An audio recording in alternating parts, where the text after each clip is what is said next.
जय श्री कृष्ण। राधे राधे दोस्तों आज मैं आप लोगों को लड्डू गोपाल की अद्भुत हृदय को स्पर्श करने वाली बिल्कुल सत्य लीला कथा सुनाऊंगी, जिसे सुनकर आपका प्रेम और श्रद्धा आपके लड्डू गोपाल के लिए कई गुना बढ़ जाएगी। आपका विश्वास आपके कन्हैया पर और भी गहरा हो जाएगा।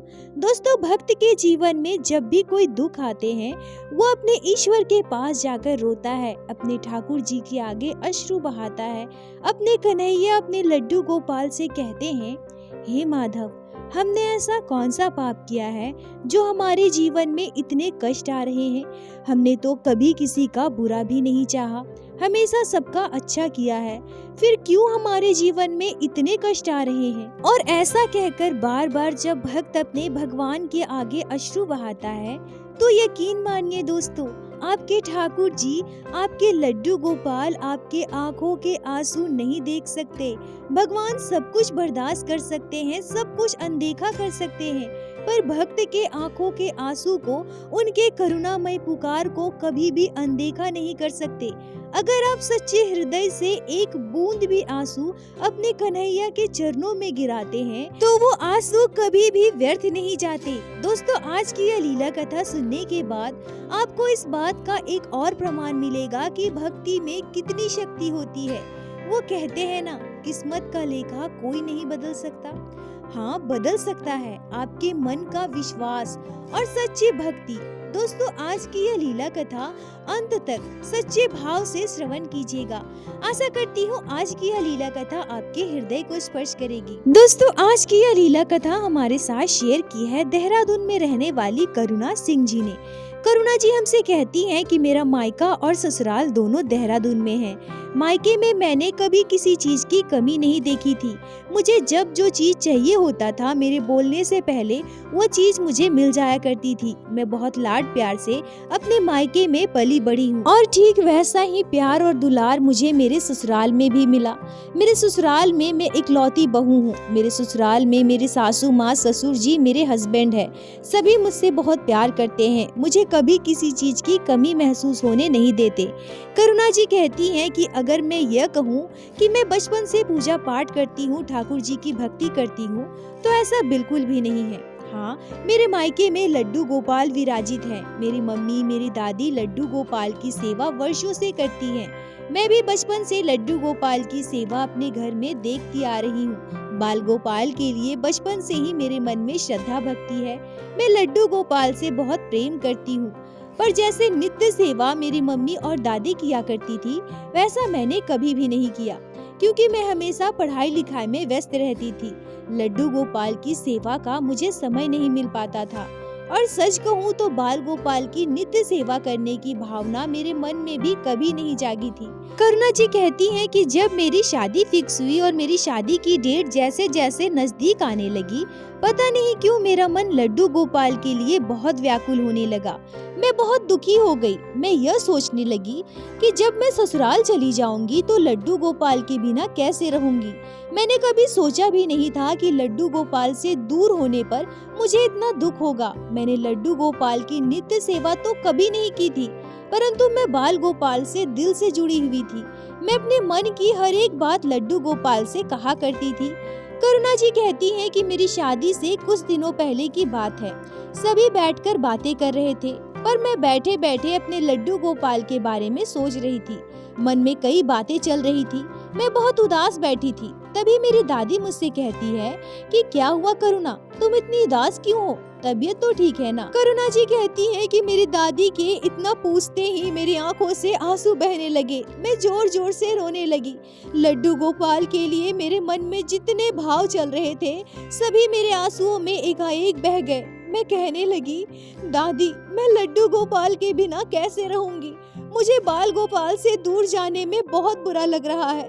तभी मेरी मम्मी दादी मुझे समझाते हुए कहती है, अरे पागल, तुम परेशान क्यों होती हो? तुम दूर कहाँ जा रही हो? तुम्हारा ससुराल ज्यादा दूर थोड़ी है। तुम जब चाहो यहाँ आ सकती हो, अपने लड्डू गोपाल से मिल सकती हो। कान्हा तुम्हारे साथ है बेटा। देखो, अगर तुम उदास हो जाओगी, रोओगी, तो लड्डू गोपाल भी उदास हो जाएंगे ना। मत रो, चुप हो जाओ।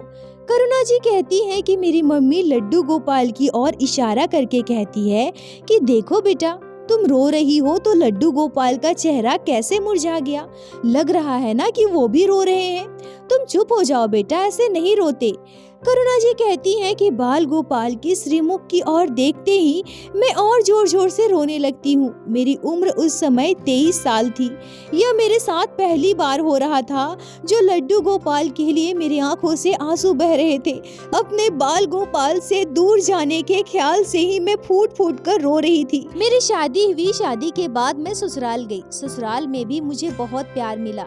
जैसे मैं लाड प्यार से अपने मायके में पली बड़ी हूँ, ससुराल वाले भी मुझसे बहुत प्यार करते थे। पर मैं अपने ससुराल में भी लड्डू गोपाल को बहुत याद करती थी। मैं जब भी अपने मायके जाती थी सबसे पहले अपने बाल गोपाल से मिलती थी। कई बार मेरे मन में ख्याल आया कि मैं अपने ससुराल में भी लड्डू गोपाल की श्री विग्रह को लेकर आऊं, पर फिर मैं सोचती थी कि लड्डू गोपाल की सेवा करने में बहुत समय लगता है।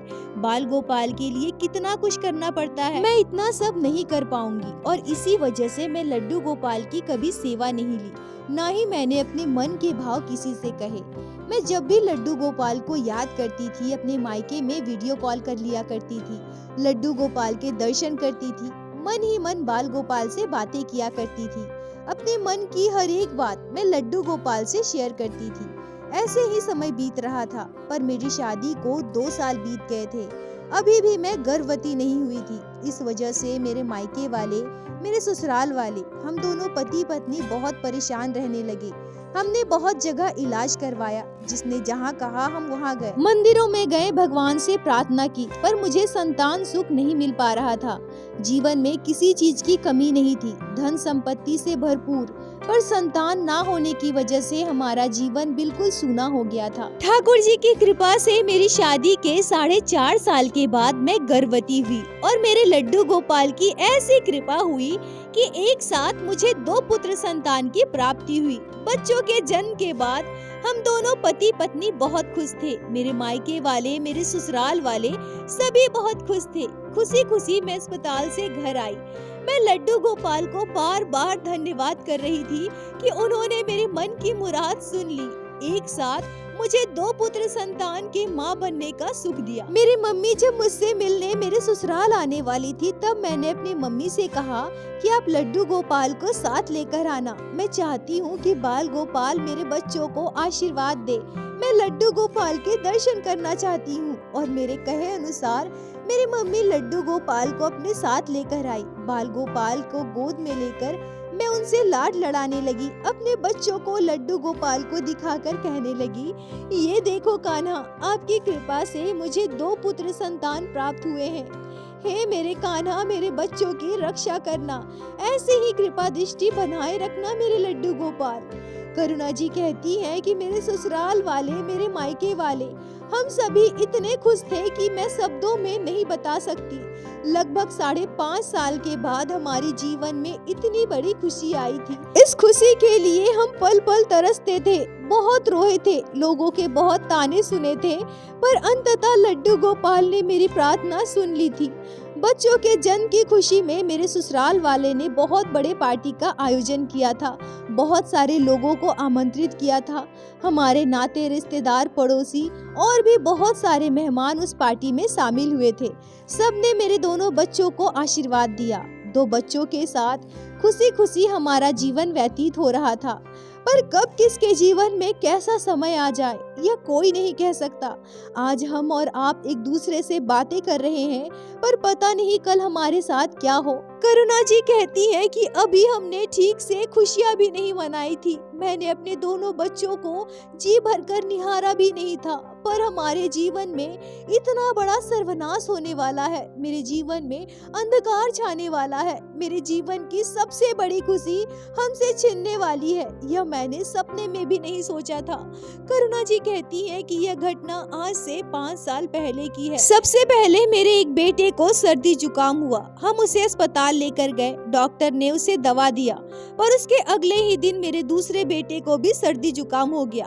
फिर हम उसे भी अस्पताल लेकर गए। उसे भी डॉक्टर ने दवा दिया और फिर मैं अपने दोनों बच्चों को समय समय पर दवा देने लगी। ठंड का मौसम था, बहुत तेज सर्दी थी। पर मैं अपने दोनों बच्चों का बहुत अच्छे से ध्यान रखती थी। मेरी सासू माँ मेरे दोनों बेटों का बहुत ख्याल रखती थी। समय समय पर तेल की मालिश करना, गरम आंच से अच्छे से सिकाई करना मेरी सासू माँ बहुत अच्छे से किया करती थी। पर वो कहते हैं ना, किस्मत खराब हो, हमारे कर्मों की सजा हमें मिलने वाली हो तो मुसीबतें कहाँ से आ जाती है यह हम समझ भी नहीं पाते। मेरे दोनों बच्चों की तबीयत सही होने के बजाय दिन ब दिन खराब होने लगी। अब दोनों बच्चे को सांस लेने में भी दिक्कत होने लगी। हम समझ नहीं पा रहे थे कि एक साथ मेरे दोनों बेटों को क्या हो गया। हम जल्दी जल्दी उन्हें अस्पताल लेकर गए। अस्पताल में डॉक्टर ने फिर से दवा दिया, इंजेक्शन दिया और हमें घर भेज दिया। पर अपने बच्चों की तकलीफ मुझसे देखी नहीं जा रही थी। सर्दी जुकाम से बहुत परेशान थे, उन्हें निमोनिया हो गया था और अब उन्हें सांस लेने में भी दिक्कत आ रही थी। मेरी मम्मी ने मेरी सासू माँ को कॉल किया और उनसे कहा कि करुणा को यहाँ भेज दीजिए, यहाँ बच्चों का अच्छा डॉक्टर है, हम यही बच्चों का इलाज करवाएंगे। मेरे ससुराल वाले भी बहुत डर गए थे। बच्चों की हालत दिन ब दिन खराब होती जा रही थी। सब यही सोच रहे थे कि कैसे भी बच्चे ठीक हो जाए। मेरी सासू माँ, मैं और मेरे दोनों बच्चे हमारे मायके गए। मेरे भैया ने डॉक्टर से अपॉइंटमेंट ले रखा था। हम अपने बच्चों को लेकर डॉक्टर के पास गए और तब डॉक्टर ने मेरे दोनों बच्चों को अस्पताल में एडमिट कर लिया। निमोनिया की वजह से बच्चों को सांस लेने में बहुत दिक्कत हो रही थी और साथ ही साथ अब मेरे दोनों बेटों को बुखार भी हो गया था। शरीर आग सा तप रहा था। डॉक्टर ने बताया कि हालत बहुत खराब है। मैं बहुत रोने लगी। मेरे मायके वाले, ससुराल वाले सभी परेशान हो गए। करुणा जी कहती हैं कि मेरे मायके पहुंचकर मैं अपने लड्डू गोपाल के आगे खूब रोई थी। मैं उनसे कह रही थी कि हे कान्हा, 5 सालों के बाद हमारे जीवन में इतनी बड़ी खुशी आई है।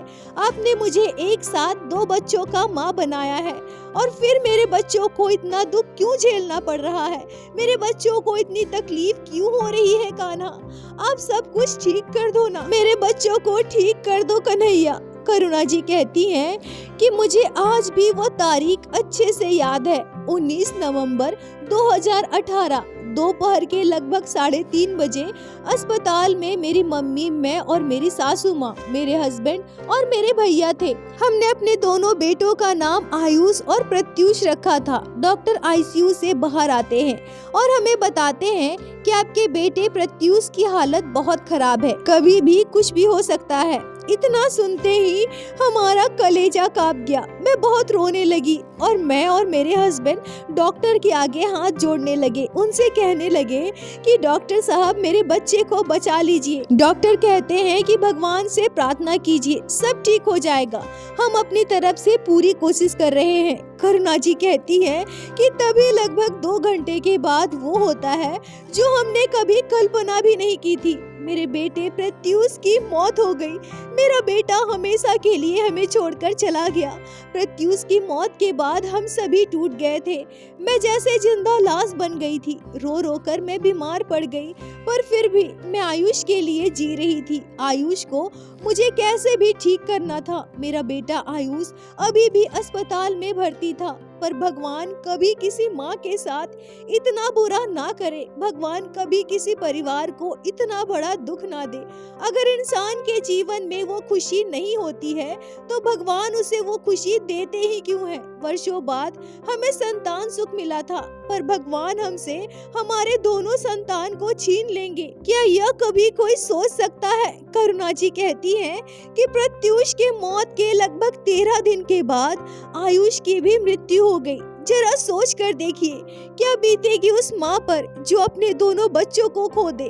क्या बीतेगी उस पिता पर जो वर्षों बाद पिता बना हो और उसके दोनों बच्चे उसकी आंखों के सामने इस दुनिया से चला जाए? क्या बीतेगी उस परिवार पर जिसके परिवार के 2 छोटे छोटे बच्चे अचानक दूर हो जाए? वर्षों बाद मिली खुशियाँ एक ही झटके में जब उनसे छिन जाए। करुणा जी कहती हैं कि हमारा परिवार पूरी तरह से बिखर चुका था। हम सभी इतने दुखी हो गए कि उस दुख से उबर पाना शायद हमारे लिए बहुत मुश्किल था। अब मेरी हालत ऐसी हो गई थी कि ना मैं किसी से बात करती थी, ना ही ठीक से खाती थी, ना ही कोई काम कर पाती थी। दिन रात अपने कमरे में लेटी रहती थी।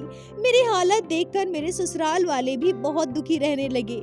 मेरे हस्बैंड मुझे समझाते थे कि तुम परेशान मत हो, ठाकुर जी की कृपा हुई तो हम फिर से माता पिता बनेंगे। पर मैंने अपने दोनों बच्चों को खोया है। एक माँ भला कैसे शांत हो सकती है, एक माँ भला कैसे खुद को संभाल सकती है। करुणा जी कहती हैं कि मेरी हालत दिन ब दिन खराब होती जा रही थी। मेरी सासू माँ ने मेरी मम्मी से बात की और कहा कि करुणा को कुछ दिनों के लिए वहाँ लेकर जाइए, वहाँ आप लोगों के साथ रहेगी तो शायद उसे थोड़ा अच्छा लगेगा। फिर मेरे भैया भाभी हमारे घर आए और मुझे अपने साथ मेरे मायके लेकर गए, पर वहाँ भी मेरी हालत वैसी ही थी। मैं दिन भर कमरे में लेटी रहती थी, न किसी से ठीक से बात करती थी, न ठीक से खाना पीना करती थी। मेरी मम्मी को पता था कि मैं लड्डू गोपाल से बहुत प्रेम करती हूँ, इसलिए मेरी मम्मी बार बार लड्डू गोपाल को मेरे सामने लेकर आती थी, मेरी गोद में देती थी और मुझसे कहती थी, देखो ना करुणा, देखो ना तुम्हारे लड्डू गोपाल कैसे तुम्हें देख रहे हैं, तुम इनसे बात करो, इसे अपने मन की बात बताओ। देखना बेटा, लड्डू गोपाल सब कुछ ठीक कर देंगे। करुणा जी कहती हैं कि अब मेरी हालत ऐसी हो गई थी कि लड्डू गोपाल भी मुझे बिल्कुल भी अच्छे नहीं लगते थे। मेरे बच्चों की मौत के बाद मैंने कभी लड्डू गोपाल से बात नहीं की थी। मैं लड्डू गोपाल के आगे कभी नहीं रोई थी। मैंने कान्हा से कभी कुछ नहीं कहा था। अब मैं ना ही लड्डू गोपाल को गोद में लेती थी, ना ही उनके आगे रोती थी, ना ही मेरे मन में कोई भी शिकायत थी, ना ही कोई चाहत थी। ऐसा लग रहा था मानो मैं जिंदा लाश बन गई हूँ। समय बीतता रहा, लगभग 2 महीने बीत गए। तभी एक दिन मेरी मम्मी मुझसे कहती है कि चलो आज मंदिर चलते हैं। करुणा जी कहती हैं कि मुझे ठीक से याद तो नहीं है, पर शायद एकादशी का दिन था। न चाहते हुए भी मैं अपने मम्मी के साथ मंदिर गई। मंदिर प्रांगण में बहुत बड़ा बगीचा था, जहाँ तरह तरह के पेड़ थे। मेरी मम्मी अंदर पूजा करने चली गई और मैं वहीं बगीचे में बने एक चबूतरे के पास जाकर बैठ गई। भगवान की मंदिर की ओर देखकर मेरी आंखों से झरझर आंसू बह रहे थे। यह पहली बार था जब मैं बच्चों को खोने के बाद भगवान के आगे रो रही थी। मैं बैठे बैठे चारों ओर देख रही थी। तभी जिस पेड़ के नीचे चबूतरे पर मैं बैठी थी, उसी पेड़ के नीचे मुझे एक छोटे से लड्डू गोपाल दिखाई दिए, जो मेरे बिल्कुल नजदीक उस बरगद के पेड़ के जड़ के पास रखे हुए थे। मैं उस लड्डू गोपाल के विग्रह की ओर गौर से देखने लगी। मैं देखती हूँ कि लड्डू गोपाल के शरीर में कोई पोशाक नहीं है। बाल गोपाल की स्थिति बहुत खराब है। ऐसा लग रहा है मानो कोई महीनों पहले लड्डू गोपाल को यहाँ रख कर गया हो। करुणा जी कहती है कि मैं एकटुक उस लड्डू गोपाल के विग्रह की ओर देख रही थी। तभी मुझे ऐसा महसूस होता है कि लड्डू गोपाल के श्री विग्रह में मुझे मेरे दोनों संतान का चेहरा नजर आता है। ऐसा लगता है जैसे लड्डू गोपाल के विग्रह में मेरे दोनों बच्चों का चेहरा मुझे दिखाई दे रहा हो।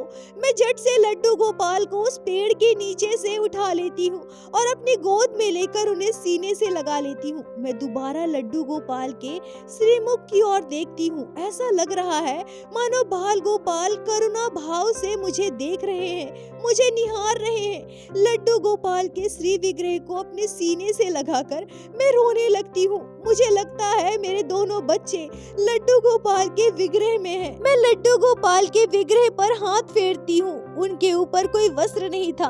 मैंने अपना आंचल लड्डू गोपाल के विग्रह पर लपेट लिया और उन्हें सीने से लगा लिया। आंखों से झरझर आंसू बह रहे थे। तभी मेरी मम्मी मंदिर से बाहर आती है और मेरे हाथ में लड्डू गोपाल के विग्रह को देखकर मुझसे पूछती है कि ये कहाँ मिले तुम्हें। मैं उन्हें पूरी बात बताती हूँ और उनसे कहती हूँ कि मम्मी, मैं लड्डू गोपाल को घर ले जाना चाहती हूँ, इनकी सेवा करना चाहती हूँ। इनमें मेरे दोनों बच्चे हैं। मैं अपने बच्चों को लड्डू गोपाल के विग्रह में देख पा रही हूँ। यह कहकर मैं खूब रोती हूँ। करुणा जी कहती हैं कि मेरे बच्चों की मौत को 2 महीने हो गए थे। 2 महीने बाद मैंने इतनी सारी बातें पहली बार किसी से की थी। मेरी मम्मी मुझसे कहती है कि हाँ बेटा, चलो लड्डू गोपाल को लेकर घर चलो, तुम उनकी सेवा करना, यही तुम्हारे दोनों बच्चे हैं। फिर मैं लड्डू गोपाल को लेकर घर आ गई। बाल गोपाल को स्वच्छ जल से पंचामृत से स्नान करवाया और मेरे मायके में जो लड्डू गोपाल थे, उन्हीं की पोशाक मैंने इस लड्डू गोपाल को धारण करवाई।